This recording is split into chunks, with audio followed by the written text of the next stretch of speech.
Hey everybody, it's Scott Shetler and welcome to this week's episode of Strength and Health TV. In this week's episode, we're going to talk about loading parameters, specifically intensity, sets, reps, and volume, and the importance of these parameters when it comes to programming your training. Now, according to one of my mentors, Charles Poliquin, the most important variable of programming is load selection, which is basically the amount of resistance.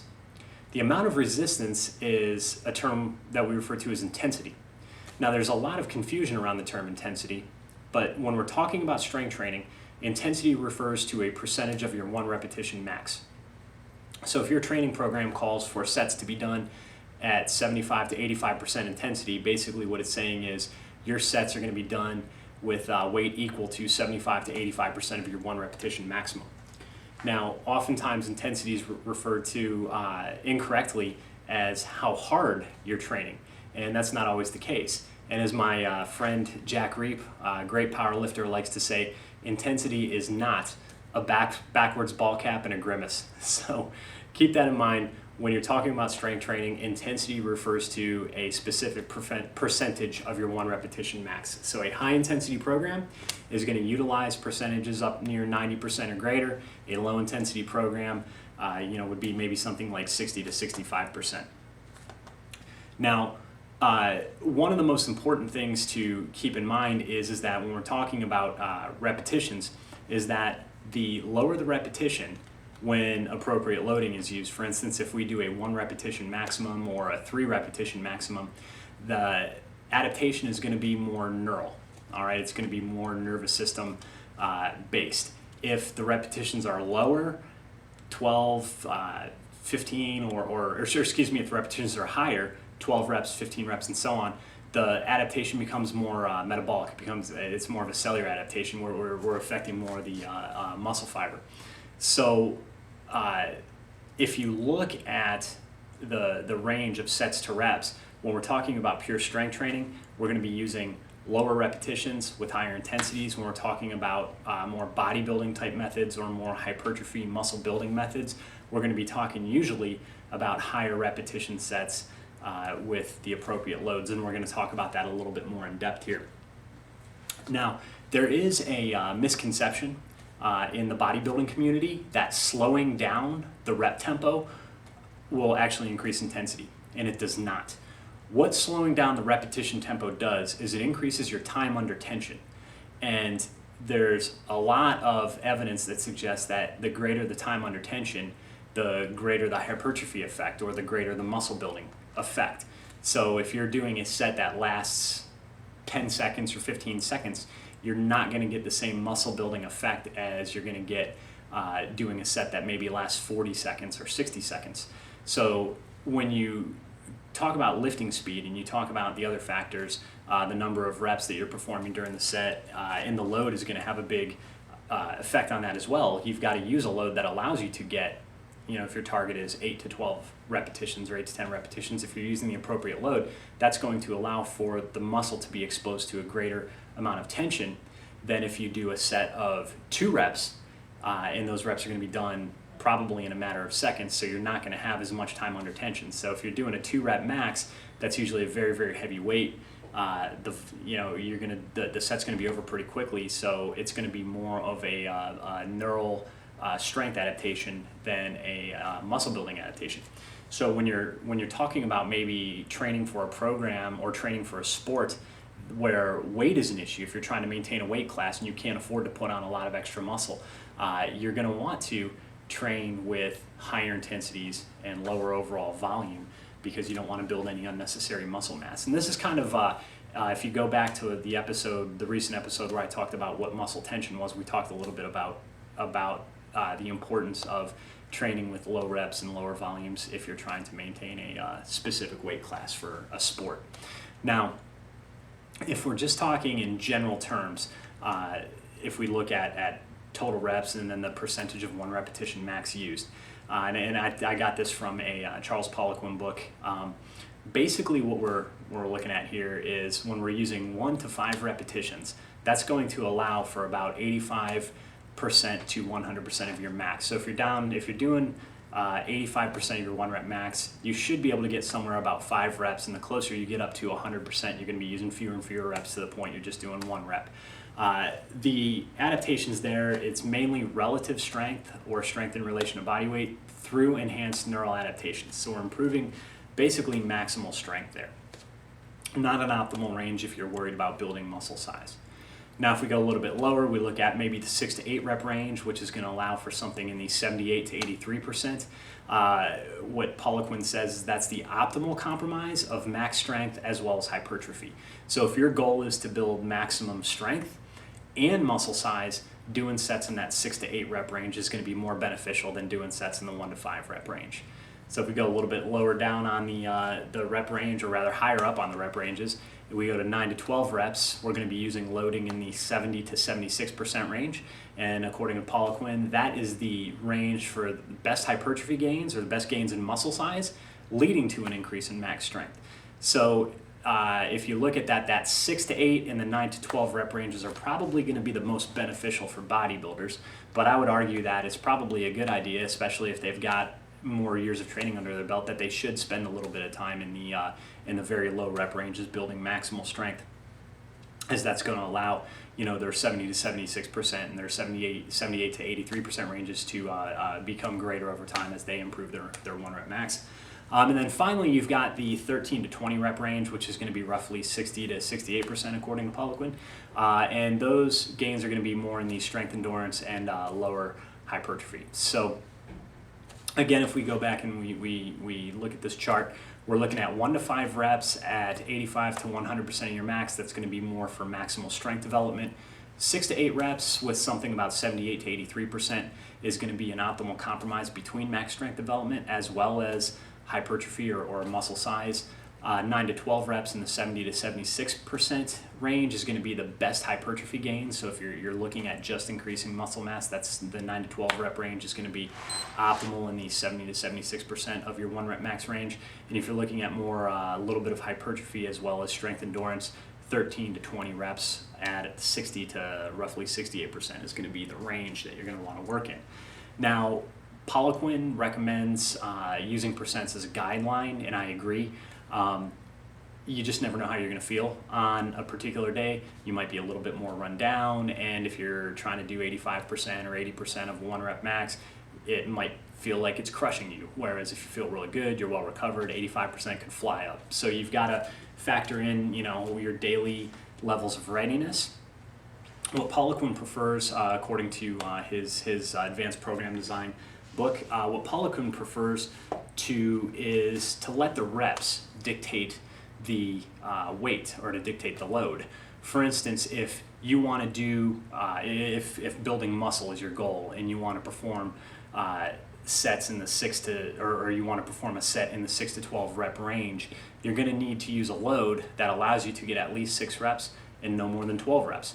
So if you're trying to build muscle mass, you're trying to build the strength that goes along with the muscle mass. Again, if we refer to the chart, the 6 to 8 reps and the 9 to 12 rep ranges are the best for hypertrophy gains. 6 to 8 is also going to allow for strength development on top of the hypertrophy gains. So you need to use a load that you can at least get 6 reps, but no more than 12 reps with using good form. So if you select a weight and you get 5 or fewer reps, you selected too heavy of a weight. It's not allowing for the optimal training repetition range. If you select a weight and you get 13 or more reps, then you selected a weight that is too light. So by letting the reps dictate the load being used, you can make those micro adjustments in your training to get the load to the optimal range for whatever your goal is.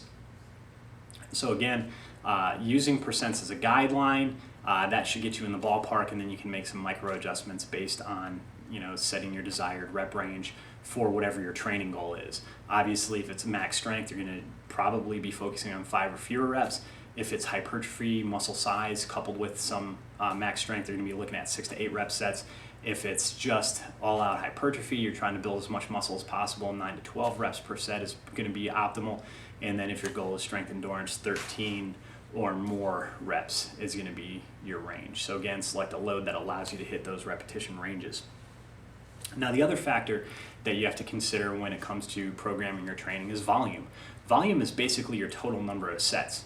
If you're familiar with particularly some of the Russian methods of strength programming and strength training, a lot of times they look at overall tonnage of a workout, which is your sets, your working sets times your reps times the weight used, and you get a total training tonnage for that workout, usually expressed in total pounds lifted or total kilograms lifted, however you're tracking your weights. Volume is a very, very important thing. If you want to get stronger, volume must increase. Your overall training tonnage must increase. So typically when we're looking at volume, we're looking at the total number of sets performed in a workout. And this volume is a huge topic of debate. Not a lot of people will agree on certain things because of different training protocols.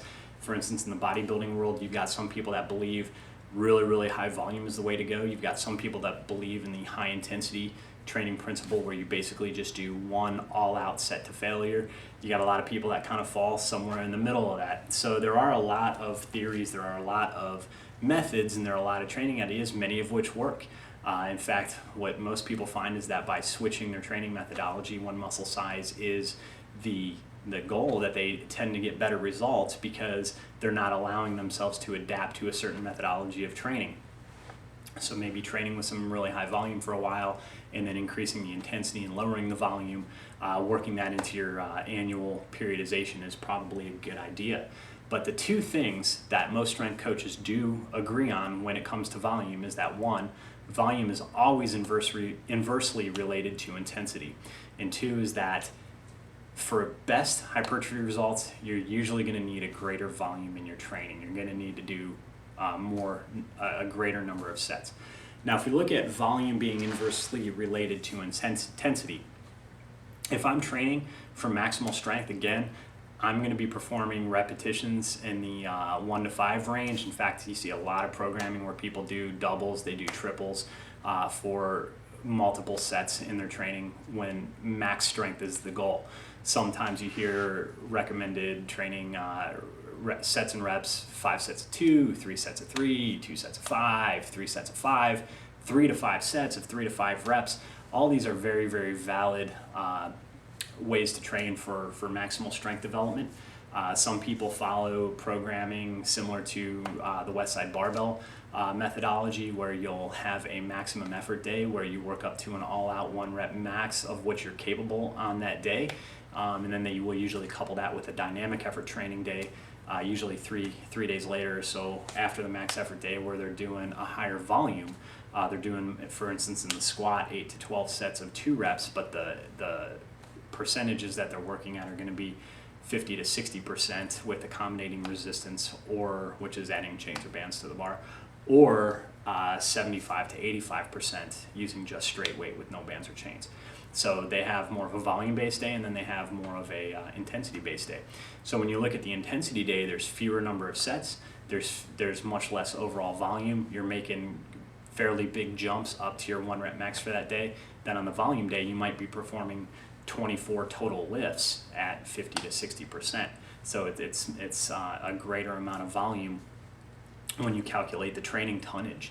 So if you did, say, 3 singles at 90% or greater of your max in a box squat, for instance, that is going to be a much lower volume but higher intensity because you're working closer to your 1 rep max than on the day that you're doing 60% or 85% if you're not using accommodating resistance for 12 sets of 2. The volume is much greater.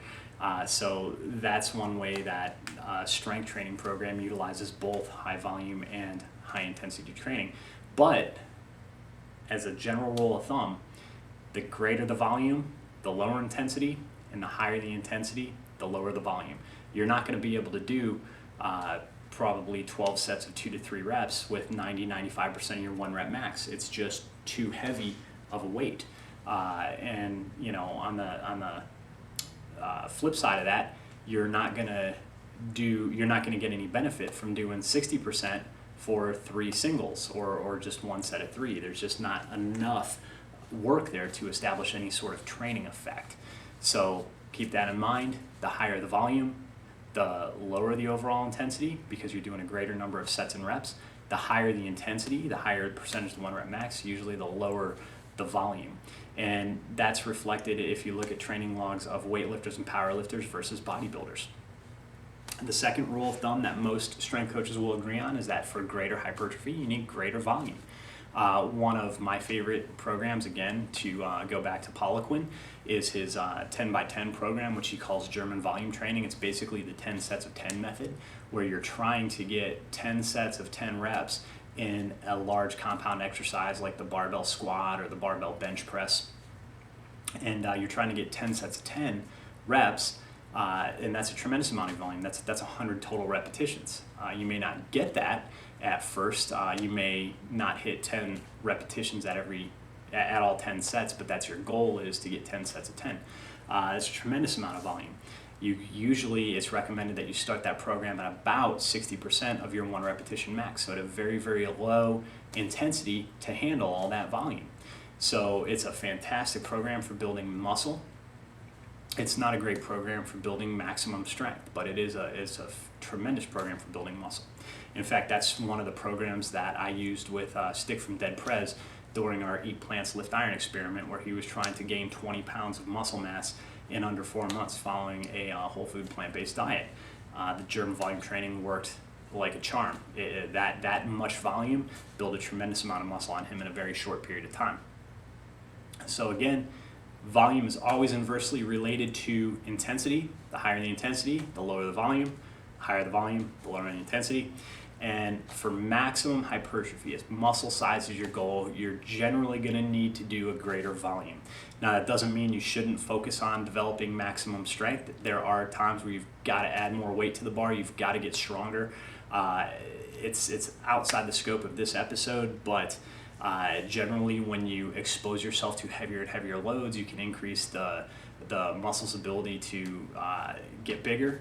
When you do that, what you're allowing for is, when you go back to your volume training, if you increase your 1 rep max, now that 60% or that 65, 70% is going to be a much higher amount of weight than it was at your old 1 rep max. So if you're able to squat 300 pounds and you raise your squat to 350 or even 400, when you go back to training at that 60, 65, 70% range and you're doing more volume work, you're going to be handling more weight, which is going to allow you to build more muscle, preventing adaptation. So those are some factors to consider when you're talking about loading parameters of the development of your training program. Again, the main ones to focus on are the intensity, or the percentage of 1 repetition max, and the amount of resistance that you're using, the number of sets and reps, or the overall volume. So intensity, sets and reps, and volume are the loading parameters that are going to have the greatest effect on the success of your training program. So if you got any questions about intensity, volume, sets, reps, how to plug them into your training program, go ahead and leave me comments or messages in the comment section below the video. You can also email me at scott@extreme-fitness.org. I'll also put that email down in the description under the video. If you need some help with your training program, or you got a question about the correct volume for your training goal or the correct intensity for your training goal, please feel free to shoot me a message. I'll be happy to talk to you about your training, or again, leave any questions in the comments below and I'll try to get to them as well. Also, if you got any suggestions for future show topics, please leave those in the comments below. And until next week, stay strong and stay healthy.